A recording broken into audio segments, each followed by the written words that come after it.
اور ہمارے ہاں توہین رسالت کرنے والا بالخصوص بدبخت مسلمان پیسے دے کر نہیں جان چھڑا سکتا، بلکہ جان دے کر ہی جان چھڑاتا ہے۔ جہاں ضروری ہے نشتر لگانا، وہاں نرمی سے کام لیا جائے گا تو زخم درست نہیں ہوگا اور وہ بیماری پھیلتی جائے گی۔ اگر ایسے شخص کو جو کسی طرح بھی گستاخی اور بے ادبی کا مرتکب ہوتا ہے سزا نہ دی جائے تو پھر اس چیز کا دروازہ بند نہیں ہو سکتا، اور سزا ہمیشہ جرم کے مطابق ہوتی ہے۔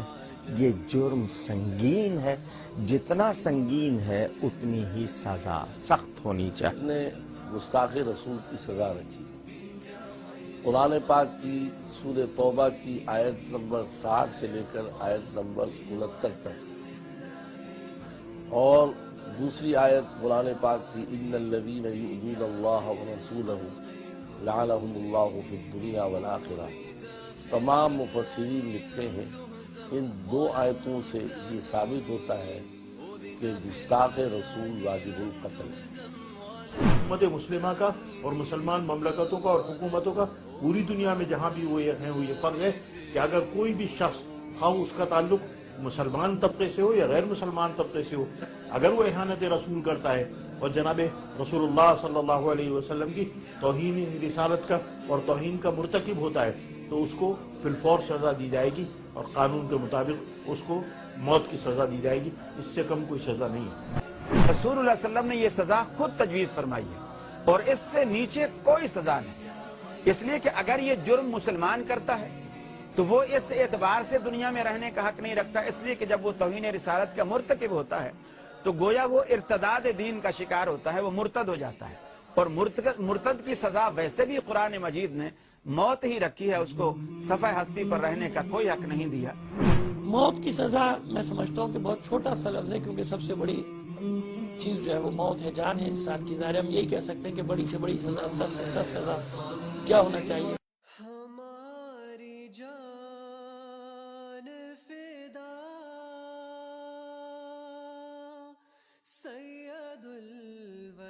جہاں تک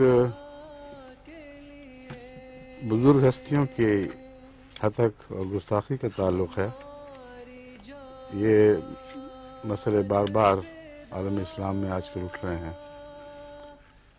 اس سلسلے میں جہاں تک میں نے نظر دوڑائی ہے قرآن کریم پر، اس جستجو کے لیے کہ کہیں کسی کی گستاخی کی کوئی سزا دکھائی دے، تو مجھے کہیں کوئی ایسی سزا دکھائی نہیں دی جو انسانی ہاتھوں سے دینی مقرر فرمائی گئی ہو۔ ہاں، اللہ اپنے ہاتھ میں سزا کا معاملہ رکھتا ہے۔ وہ اسلام جو ان لوگوں کو نئی نئی تعلیمیں دیتا ہے وہ کس پر اترا ہے؟ بتائیں تو صحیح۔ قُلْ هَاتُوا بُرْهَانَكُمْ إِن كُنتُمْ صَادِقِينَ، تم سچے ہو تو اپنی دلیل تو لاؤ، کس قرآن سے تم نے یہ نئی نئی تعلیمیں حاصل کی ہیں؟ حضرت محمد مصطفیٰ صلی اللہ علیہ وسلم کی اب کے سے متعلق گستاخی کا قرآن میں ذکر موجود ہے، اور ایسی بڑی گستاخی، ایسی کھلی کھلی بے حیائی کے ساتھ گستاخی کی گئی کہ قرآن نے اس کو درج فرمایا، فرماتا ہے کہ یقولون لئن رجعنا الى المدینۃ لیخرجن الاعز منها الاذل وللہ العزۃ ولرسولہ والمؤمنین ولکن المنافقین لا یعلمون۔ سورہ المنافقون آیت 9۔ ان بدبختوں میں سے کچھ لوگوں نے یہ کہا لئن رجعنا الى المدینۃ لیخرجن الاعز منها الاذل، کہ ہم جب مدینہ واپس لوٹیں گے اس غزوہ والے سفر سے، تو ان میں جو سب سے معزز انسان ہے وہ سب سے ذلیل انسان کو مدینے سے باہر نکال دے گا۔ یہ واقعہ عبداللہ بن ابی بن سلول کا واقعہ ہے۔ اس بدبخت نے اپنے دوستوں کی مجلس میں ایسی بکواس کی تھی، اور مراد نعوذ باللہ من ذالک حضرت محمد مصطفیٰ صلی اللہ علیہ وسلم تھے کہ جب ہم مدینے پہنچیں گے تو ان کو میں باہر نکالوں گا۔ صحابہ اس آیت کو سن کر بہت طیش میں آئے۔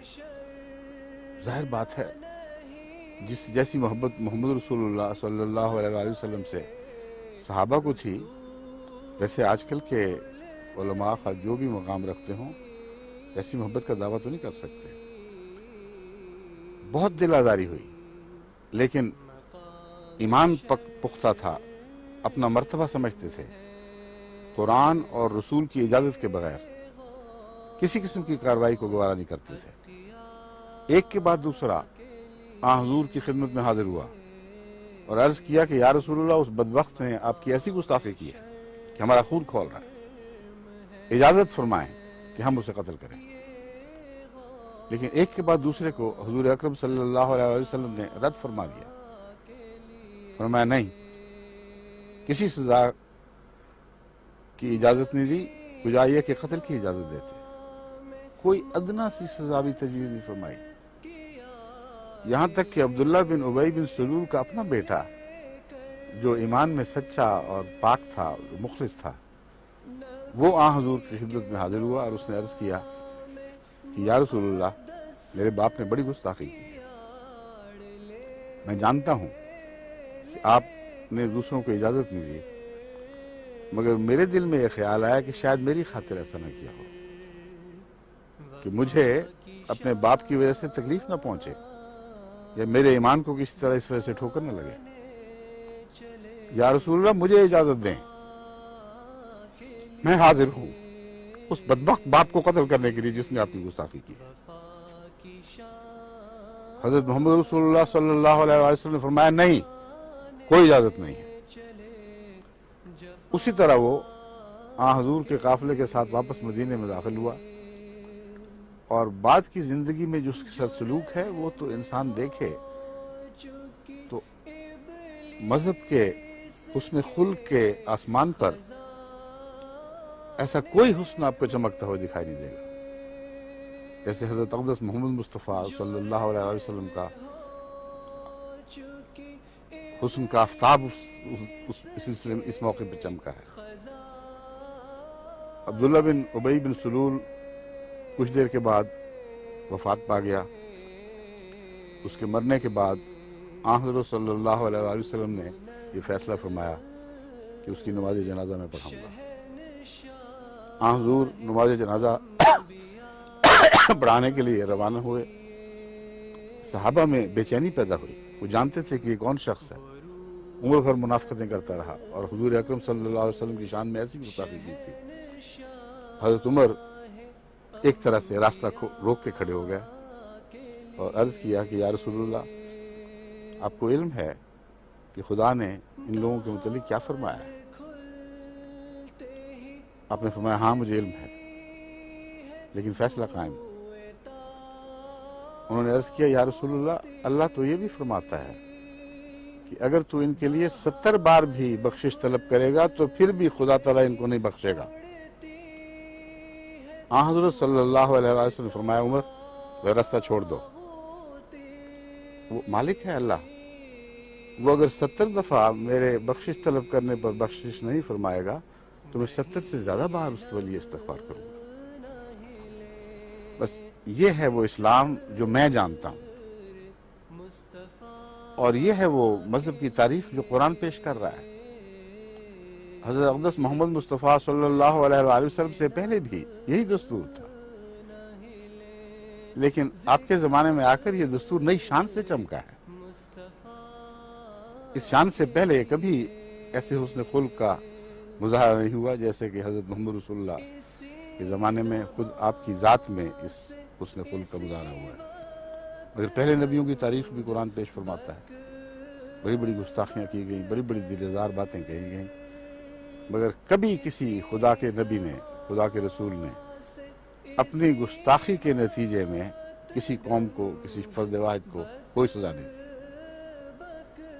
حضرت موسیٰ کی قوم کے حالات پڑھ لیں، اس سے پہلے نبیوں کے حالات پڑھ لیں، جیسے جیسے حضرت نوح کی تذلیل کی گئی، حضرت ابراہیم علیہ السلام کی تذلیل کی گئی، موسیٰ کی، عیسیٰ کی، ساری قرآن کی تاریخ ان باتوں سے بھری پڑی ہے، لیکن کہیں ایک واقعہ ساری قرآنی تاریخ میں آپ کو دکھائی نہیں دے گا، ایک واقعہ نہیں کہ کسی نبی نے اپنی گستاخی کی کوئی سزا مقرر کی ہو یا اللہ کی گستاخی کی کوئی دنیاوی سزا مقرر کی ہو، یہ معاملہ سب اللہ پر چھوڑ دیا ہے۔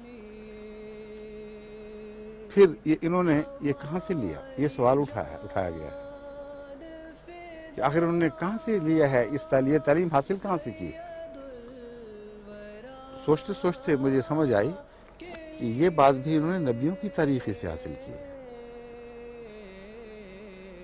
کیونکہ گستاخان رسول کی تو کوئی سزا نہیں تھی، لیکن عشاقان رسول کو ضرور قتل کیا جاتا تھا،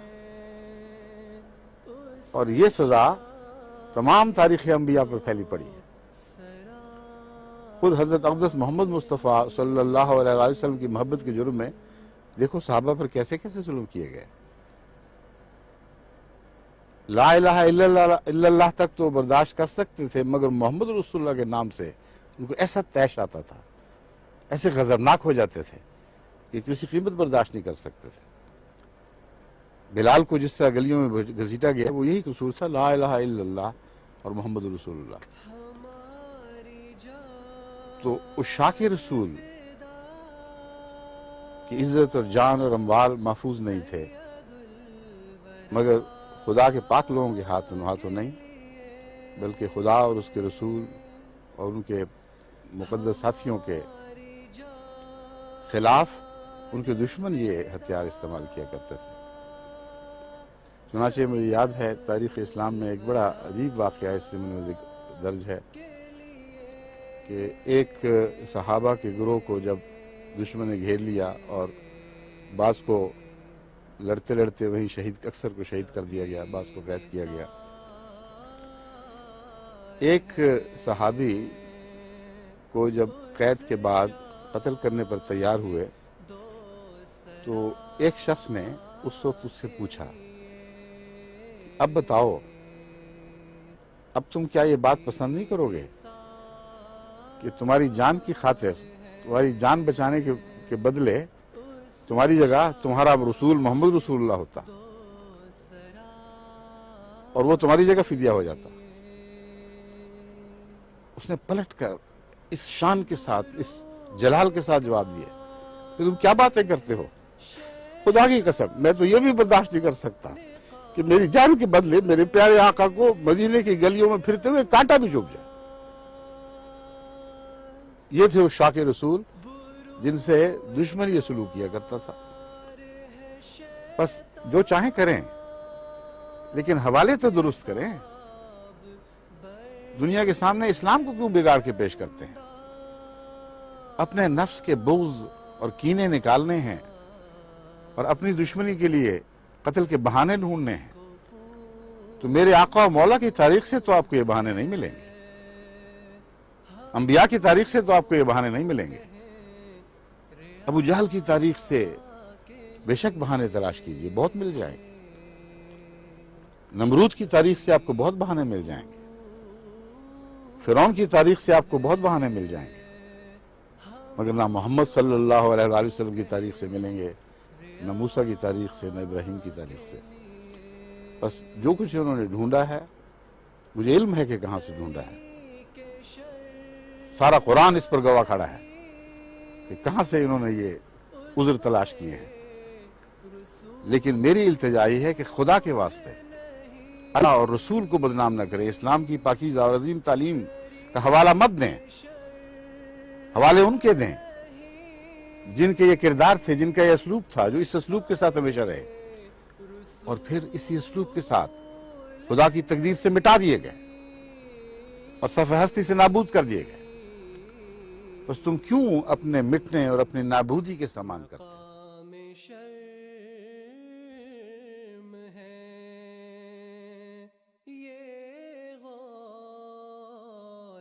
اتقیاء